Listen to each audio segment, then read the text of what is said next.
Hello viewers, welcome to my YouTube channel learn with Joy. তো আজকের ভিডিওতে আমি তোমাদেরকে এবিটিএ টেস্ট পেপার 2025 সালের লাইফ সায়েন্সের পেজ হচ্ছে 175-এর যে প্রশ্নগুলি আছে তার উত্তর করে দেব। তো অবশ্যই তোমরা ভিডিওটি শেষ পর্যন্ত দেখবে। আর তোমাদের কোন পেজের ভিডিও লাগবে সেটা আমাকে কমেন্ট করে জানাবে, তাহলে আমি সেই পেজের ভিডিও তোমাদের জন্য সবার আগে করে দেবো। তো চলো আজকের ভিডিওটা শুরু করি। তো প্রথমে দেখতে পাচ্ছ এক আছে, উদ্দীপকের তীব্রতা দ্বারা নিয়ন্ত্রিত চলনটি হলো, এটি কি ন্যাস্টিক চলন। ন্যাস্টিক চলন কেমন হয়? উদ্দীপকের তীব্রতা দ্বারা কিন্তু এটা নিয়ন্ত্রিত হয়। এরপরে 1-2 বলছে যে হরমোনটির গঠনে আয়োডিন প্রয়োজন সেটি হচ্ছে কি থাইরক্সিন। থাইরক্সিনের আমরা জানি থাইরক্সিনের জন্য কিন্তু আয়োডিন প্রয়োজন হয়। তারপরে 1-3 বলছে কোন দুটি শর্ত সাপেক্ষ প্রতিবর্ত ক্রিয়া। তো শর্ত সাপেক্ষ সাইকেল চালানো হচ্ছে কিন্তু শর্ত সাপেক্ষ একটা প্রতিবর্ত ক্রিয়া। তারপরে 1-4 বলছে স্থান পরিবর্তনে অক্ষম প্রাণী হলো স্পঞ্জ। নেক্সট হচ্ছে 1-5 কোষ বিভাজনের যে দশায় ক্রোমোজোমগুলি স্পষ্টভাবে দেখা যায় ও গণনা করা যায় সেটি হলো কি মেটাফেজ দশা। তাহলে মেটাফেজ দশায় কোষ বিভাজনের কি হয়, যে ক্রোমোজোমগুলি সেগুলো স্পষ্টভাবে কিন্তু দেখা যায় ও গণনাও করা যায়। এরপরে 1-6 বলছে কোন প্রকার জনন প্রকরণ ও অভিব্যক্তির সহায়ক। তো প্রকরণ ও অভিব্যক্তির সহায়ক যেটা সেটা হচ্ছে কি যৌন জনন। তারপরে 1-7 বলছে সঠিক পর্যায়ক্রম কোনটি। তো সঠিক পর্যায়ক্রম দেখো এখানটায় ডিএরটা এক্সপ্ল্যান্ট, তারপরে এক্সপ্ল্যান্ট থেকে ক্যালাস, তারপর হচ্ছে এমব্রয়েড, তারপর হচ্ছে প্ল্যান্টলেট। তো এটা হচ্ছে একটা সঠিক পর্যায়ক্রম। নেক্সট 1-8 বলছে সুপ্রজনবিদ্যা বা বংশগতির জনক হলেন কে। বংশগতির জনক হচ্ছে মেন্ডেল। নেক্সট দেখো একটি হলুদ গোল বীজযুক্ত মটর গাছের জিনোটাইপ। তো হলুদ হচ্ছে কি অয় ছোটো হাতের অয়, আর গোল হচ্ছে আর ছোটো হাতের আর। ঠিক আছে, শঙ্কর বলেছে শঙ্কর হলুদ, তাই হচ্ছে বড় তারপরে ছোটো হাতের অয়, বড় হাতের আর, তারপরে ছোটো হাতের আর।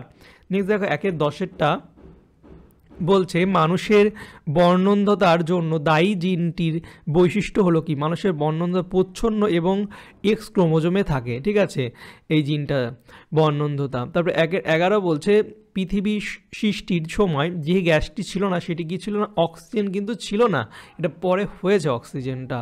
তারপরে 1-12 বলছে কোনটি প্রাকৃতিক নির্বাচনের সঙ্গে সংশ্লিষ্ট নয়। প্রাকৃতিক নির্বাচনের সঙ্গে অঙ্গের ব্যবহার অপব্যবহারটা কিন্তু প্রাকৃতিক যে নির্বাচন সেটার সঙ্গে কিন্তু সংশ্লিষ্ট নয়। তারপরে ক্যাকটাসের কাণ্ডকে বলা হয় হচ্ছে পর্ণকাণ্ড। 1-14 বলছে ব্ল্যাক লাং রোগের কারণ হলো কি কার্বন কণা, ব্ল্যাক কালো, এখান থেকে বোঝা যাবে কার্বন কণা। তারপরে 1-15 বলছে ভারতের যে জাতীয় উদ্যান সর্বপ্রথম স্থাপিত হয় সেটা হচ্ছে করবেট জাতীয় উদ্যান। এই প্রশ্নটা বারবার আসছে, তো এটা খুব একটা ইম্পর্টেন্ট প্রশ্ন আমি বলতে পারি, তোমরা ভালো করে এটা পড়বে। ঠিক আছে, তো হয়ে গেল এমসিকিউগুলি। এবার চলে যাবো আমরা পরের প্রশ্ন। পরে দেখতে পাচ্ছ আছে হচ্ছে কি 2-1 বলছে বনচারালের পার্শ্বীয় পত্রকে ড্যাশ চলন বলে। তো বনচারালের পার্শ্বীয় পত্রকে কি বলা হচ্ছে প্রকরণ চলন বলে। তারপরে 2-2 বলছে ড্যাশ হরমোনের প্রভাবে বংশগত খর্ব উদ্ভিদের পর্বমধ্য দৈর্ঘ্যে বৃদ্ধি পায়, সেটা কি জিব্বারেলিন। তারপরে 2-3 বলছে পুং বা স্ত্রী গ্যামেটে অটোজোম সংখ্যা কটা। অটোজোম সংখ্যা হচ্ছে 22টি। 2-4 বলছে একই জিনের বিভিন্ন রূপকে বলা হচ্ছে অ্যালিল। 2-5 বলছে পতঙ্গের পা ও মানুষের পা এক প্রকার সমবৃত্তীয় অঙ্গ। তারপরে 2-6 জীববৈচিত্র্যের সর্বাধিক প্রাচুর্যযুক্ত অঞ্চলকে বলা হয় হচ্ছে হটস্পট অঞ্চল। তো এটা হয়ে গেল। এরপরে চলে যাবো আমরা সত্য মিথ্যায়। তো 2-7 দেখতে পাচ্ছ কি আছে, ক্রোমোজোমের শেষ প্রান্তে সেন্ট্রোমিয়ার থাকলে সেটি অ্যাক্রোসেন্ট্রিক ক্রোমোজোম। তো এটা কিন্তু একদম ভুল, তো এটা আমরা ফলস লিখে দেবো। তারপরে দেখো 2-8 আমাদের সুষুম্না স্নায়ুর সংখ্যা 31 জোড়া, এটা একদম ঠিক, তো এটা হচ্ছে ট্রু। আর এটা প্রথমেরটা ফলস, তারপরে এটা ট্রু।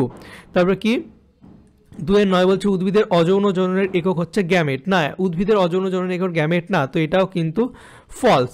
তারপরে দেখো 10 বলছে মায়োপিয়া ত্রুটি সংশোধনের জন্য অবতল লেন্স যুক্ত চশমা দরকার, তো এটাও ট্রু। তারপরে 11 বলছে অভিযোজনের ফলে অভিব্যক্তি ঘটে, এটাও ট্রু। তারপরে 12 বলছে মহিলারা হেটেরোগ্যামেটিক হয়, তো এটা হচ্ছে ফলস। তো হলো, তো এরপরে চলে যাবো দেখো নেক্সট বলছে 13 অন্ধ বিন্দু বিভাগ উত্তর লেখা আছে বিয়েরটা রেটিনা ও অপটিক স্নায়ুর সংযোগস্থলকে অন্ধবিন্দু বলে। এরপর 14 বলছে সাইটোকাইনেসিস হচ্ছে কি কোষপাত গঠন। তারপরে 44A প্লাস এক্স অয়, এটা কি? এটা হচ্ছে পুরুষের ক্রোমোজোম সংখ্যা 44A প্লাস এক্স অয়, এক্স অয় থাকলে সেটা হচ্ছে পুরুষ। 16টা হচ্ছে বাদুড় ও পাখির ডানা কি? সমস্ত অঙ্গ। তারপরে আর্সেনিক হচ্ছে ভূগর্ভস্থ জল দূষণ।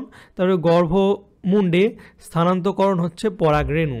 তো হয়ে গেলে এবার চলে যাবো নেক্সট। দেখো বিসদৃশ 1900টা বিসদৃশ বেছে লেখো। তো এখানে হচ্ছে টিএসএইচ, জিটিএইচ, এসিএইচ এগুলো সব হরমোন, কিন্তু সিএসএফ না। তো সিএসএফটা হচ্ছে বিসদৃশ।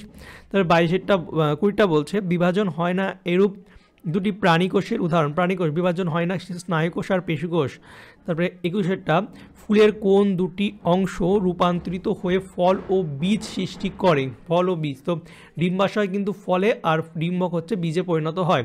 তার 22টা বলছে বাহ্যিক বৈশিষ্ট্য যদি ফেনোটাইপ হয় তাহলে কি ড্যাশ বৈশিষ্ট্য হচ্ছে জিনোটাইপ। তো জিনগত বৈশিষ্ট্য মানে হচ্ছে জিনোটাইপ। সেটা বলছে বাষ্পমোচন রোধের জন্য ফণিমনসার একটি অভিযোজনগত বৈশিষ্ট্য হলো কি? পাতা হচ্ছে কাঁটায় রূপান্তরিত হয়। তারপরে 24 নিচের তিনটি বিষয় একটি বিষয়ের অন্তর্গত, সেই বিষয়টি উল্লেখ করো। তো অভয়ারণ্য, ইনস্যুটি সংরক্ষণ, জাতীয় উদ্যান, বায়োস্ফিয়ার রিজার্ভ। 300টি সংরক্ষণ। এই প্রশ্নটা কিন্তু বারবার দিচ্ছে, প্রতিটা সেটেই আমি এই প্রশ্নটা দেখছি, তো এটা ইম্পর্টেন্ট প্রশ্ন। তারপর 25টা বলছে একই অঙ্গ থেকে উৎপন্ন দুটি বিপরীতধর্মী হরমোনের নাম কি? সেটা হচ্ছে ইনসুলিন ও গ্লুকাগন। তারপরে 26টা বলছে কি ডিনাইট্রিফাইং ব্যাকটেরিয়ার নাম লেখো। তো ডিনাইট্রিফাইং ব্যাকটেরিয়া হচ্ছে সিউডোমোনাস ডিনাইট্রিফিকান্স। তো এটা একটা কিন্তু ডিনাইট্রিফাইং ব্যাকটেরিয়া। তো এই ছিল তোমাদের এবিটি এর 175 পেজের সমস্ত প্রশ্নের উত্তর। আশা করছি তোমাদের ভিডিওটা ভালো লেগেছে। ভালো লাগলে অবশ্যই তোমরা লাইক, কমেন্ট আর শেয়ার করবে। আর তোমাদের কোন পেজের ভিডিও লাগবে সেটা আমাকে কমেন্ট করে জানাবে। আর আমি এবিটি এর অনেক পেজের ভিডিও করে দিয়েছি, সেগুলো তোমরা না দেখে থাকলে অবশ্যই চ্যানেলটিকে সাবস্ক্রাইব করবে, তাহলে আমি ভবিষ্যতেও যখন ভিডিও ছাড়বো তোমাদের কাছে নোটিফিকেশান চলে যাবে। তো চলো বাই, দেখাবে তোমাদের সঙ্গে পরের একটা ভিডিওতে। Thank you for watching my videos.